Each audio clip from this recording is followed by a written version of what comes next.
Hello everyone, আসসালামু আলাইকুম। আজকে আমরা শুরু করতে যাচ্ছি এইচএসসি পদার্থবিজ্ঞানের প্রথম পত্রের সপ্তম অধ্যায় পদার্থের গাঠনিক ধর্ম। তো শুরুতেই আমরা শুরু করতে যাচ্ছি বেসিক কিছু আলোচনা নিয়ে।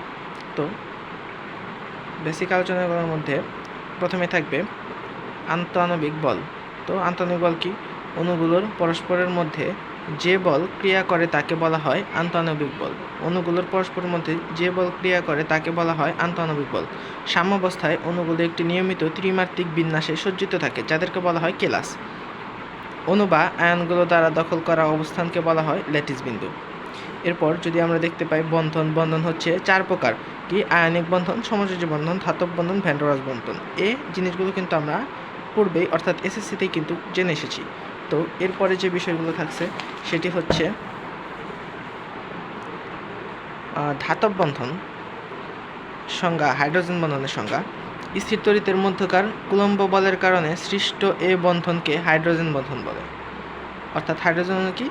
স্থির তড়িতের মধ্যকার অর্থাৎ ভেতরের কুলম্ব বলের কারণে যে বন্ধন সৃষ্টি হয় সেটি হচ্ছে হাইড্রোজেন বন্ধন। আর ধাতব বন্ধন কি? কোনো ধাতুর মধ্যে যে আকর্ষণ বল পরমাণুগুলোকে পরস্পরের সাথে আটকে রাখে তাকে ধাতব বন্ধন বলা হয়। আর দ্বিপোলার বন্ধন কি? পোলার অণুগুলোর মধ্যকার বন্ধনকে বলা হয় দ্বিপোলার বন্ধন। আর ভ্যান ডের ওয়ালস বন্ধন অপোলার অণুগুলোর মধ্যকার বন্ধনকে বলা হয় ভ্যান ডের ওয়ালস বন্ধন। যে বল ভ্যান ডের ওয়ালস বন্ধন সৃষ্টি করে তাকে বলা হয় ভ্যান ডের ওয়ালস বল বলা হয়। ভ্যান ডের ওয়ালস বন্ধন সৃষ্টি করলে তাকে কিন্তু আমরা ভ্যান ডের ওয়ালস বল বলতে পারি। এরপরে স্থিতিস্থাপকতা, যে টপিকটি নিয়ে আমরা আলোচনা করব সেটি হচ্ছে স্থিতিস্থাপকতা। তো স্থিতিস্থাপকতার সংজ্ঞা হচ্ছে বল প্রয়োগে যদি কোনো বস্তুর আকার বা আয়তন উভয়ের পরিবর্তন ঘটে, অর্থাৎ বস্তু বিকৃত হয়, তাহলে প্রযুক্ত বল সরিয়ে নিলে যে ধর্মের ফলে বিকৃত বস্তু আগের আকার ও আয়তন ফিরে পায় তাকে স্থিতিস্থাপকতা বলে। আর যে বস্তুর বাধা দেওয়ার ক্ষমতা বেশি তার স্থিতিস্থাপকতাও বেশি। বাহ্যিক বল অপসারিত হলে যদি বিকৃত বস্তু ঠিক আগের আকার ও আয়তন ফিরে পায় তাহলে বস্তুকে পূর্ণ স্থিতিস্থাপকতা বস্তু বলে। যে মানের বল পর্যন্ত কোনো বস্তু পূর্ণ স্থিতিস্থাপক থাকে, অর্থাৎ সর্বাপেক্ষা বেশি যে বল প্রয়োগ করে বল অপসারণ করলে বস্তুটি পূর্বাবস্থায় ফিরে যায় তাকে স্থিতিস্থাপক সীমা বলে। আমরা স্থিতিস্থাপক এটা কিন্তু একটা সীমা থাকে। তো সেই সীমার সংজ্ঞা হচ্ছে এটি, যে মানের বল পর্যন্ত কোনো বস্তু পূর্ণ স্থিতিস্থাপক থাকে, অর্থাৎ সর্বাপেক্ষা বেশি যে বল প্রয়োগ করে বল অপসারণ করে বস্তুটি পূর্বাবস্থায় ফিরে যায় তাকে স্থিতিস্থাপক সীমা বলে। এই সংজ্ঞাগুলো কিন্তু আমাদের টেক্সট পেপারে দেওয়া আছে, সেগুলো থেকে কিন্তু তোমরা দেখে নিবে আশা করছি।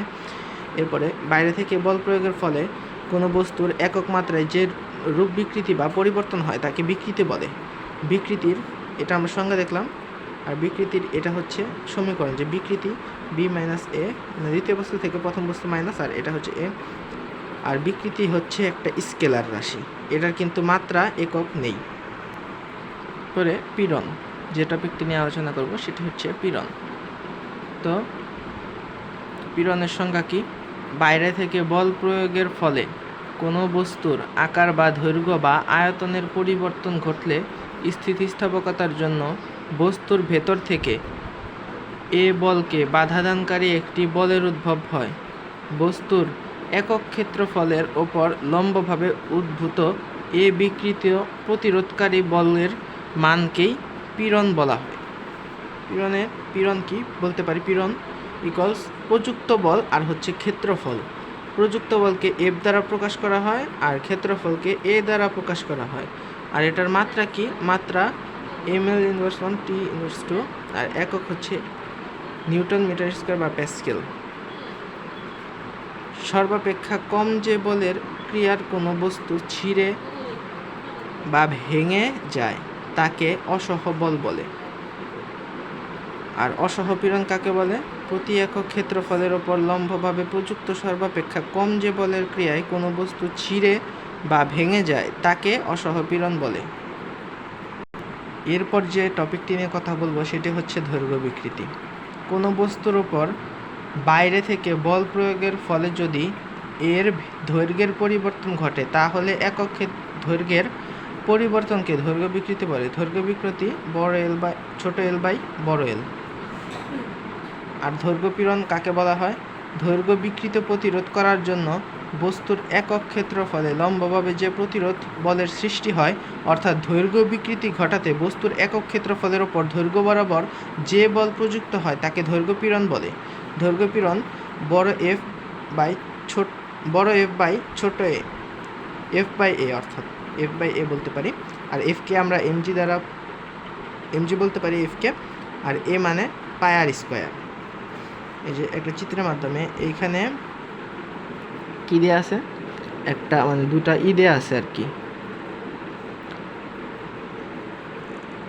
ভর টানিয়ে দেওয়া আছে এখানে বড় এল দ্বারা এতটুক, আর এটা হচ্ছে এ, এটার ক্ষেত্রফল এতটুক যে পার্থক্য, আর এটা হচ্ছে এফ দ্বারা এফ আমরা এই যে এমজি বলতে পারি। তো এই চিত্রের মাধ্যমে কিন্তু আমরা এই বিষয়টিকে পুরোটা প্রকাশ করতে পারি। এরপরে আমরা যে টপিক দেখব সেটি হচ্ছে আয়তন বিকৃতি। আয়তন বিকৃতির সংজ্ঞা দেখব আমরা।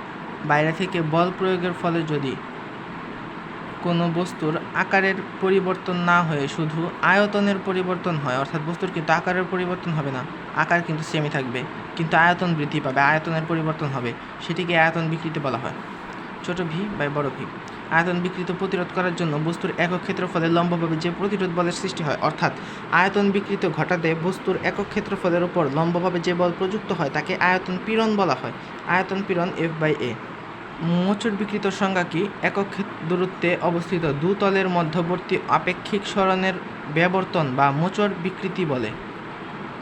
একক দূরত্বে অবস্থিত দুতলের মধ্যবর্তী আপেক্ষিক সরণের ব্যাবর্তন বা মোচড় বিকৃতি বলে। পীড়ন কাকে বলে? ব্যাবর্তন পীড়ন কাকে বলে?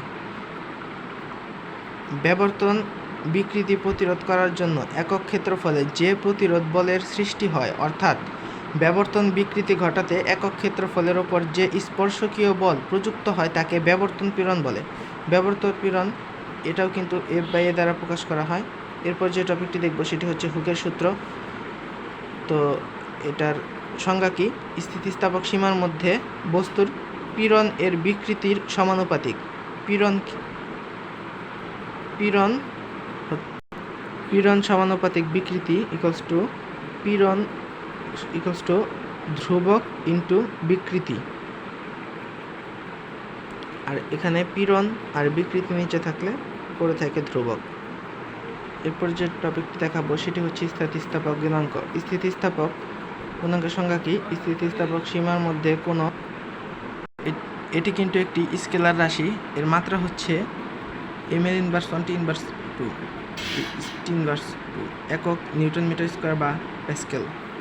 এরপর সবচেয়ে যেটা এই চ্যাপ্টারের ইম্পর্টেন্ট টপিক সেটি হচ্ছে ইয়ংকের গুণাঙ্ক। স্থিতিস্থাপক সীমার মধ্যে বস্তুর দৈর্ঘ্য পীড়ন ও দৈর্ঘ্য বিকৃতির অনুপাত একটি ধ্রুব সংখ্যা। এই ধ্রুব সংখ্যাকে বস্তুর উপাদানের দৈর্ঘ্য গুণাঙ্ক বা ইয়ং গুণাঙ্ক বলে। ইয়ং গুণাঙ্ককে দৈর্ঘ্য পীড়ন বা দৈর্ঘ্য বিকৃতি দিয়ে প্রকাশ করা হয়। এটা ইয়ংক গুণাঙ্কের আর কি একক যাকে বলে। দৈর্ঘ্য পীড়নকে কিন্তু এফ বাই এ দ্বারা প্রকাশ করা হয়, আমরা পূর্বে কিন্তু দেখে এসেছি। আর দৈর্ঘ্য বিকৃতিকে ছোট এল বাই বড় এল দ্বারা প্রকাশ করা হয়। তাহলে এখানে এফ এল থাকে আর এখানে এ এল থাকে, এটাই কিন্তু ইয়ং গুণাঙ্কের সূত্র। আর এটির একক হচ্ছে নিউটন পার স্কোয়ার বা প্যাসকেল। এরপরে আয়তন গুণাঙ্কের সংজ্ঞা দেখব। স্থিতিস্থাপক সীমার মধ্যে বস্তুর আয়তন পীড়ন ও আয়তন বিকৃতির অনুপাত একটি ধ্রুব সংখ্যা। এই ধ্রুব সংখ্যাকে বস্তুর উপাদানের আয়তন গুণাঙ্ক বলে। আয়তন গুণাঙ্ক এর বি দ্বারা প্রকাশ করা হয়। আয়তন পীড়ন ভাগ হচ্ছে আয়তন বিকৃতি। সংনামতা। স্থিতিস্থাপক সীমার মধ্যে আয়তন বিকৃতি ও আয়তন পীড়নের অনুপাতকেই সংনামতা বলে। সংনামতা ইকুয়ালস টু আয়তন বিকৃতি ভাগ আয়তন পীড়ন। আয়তন গুণাঙ্ককে অসংনমতা বলা হয় কেন? এটা কিন্তু একটা প্রশ্নে থাকতে পারে। তো সংনমতা হচ্ছে আয়তন গুণাঙ্কের বিপরীত রাশি। আয়তন গুণাঙ্ককে তাই কখনো কখনো অসংনমতা বলা হয়।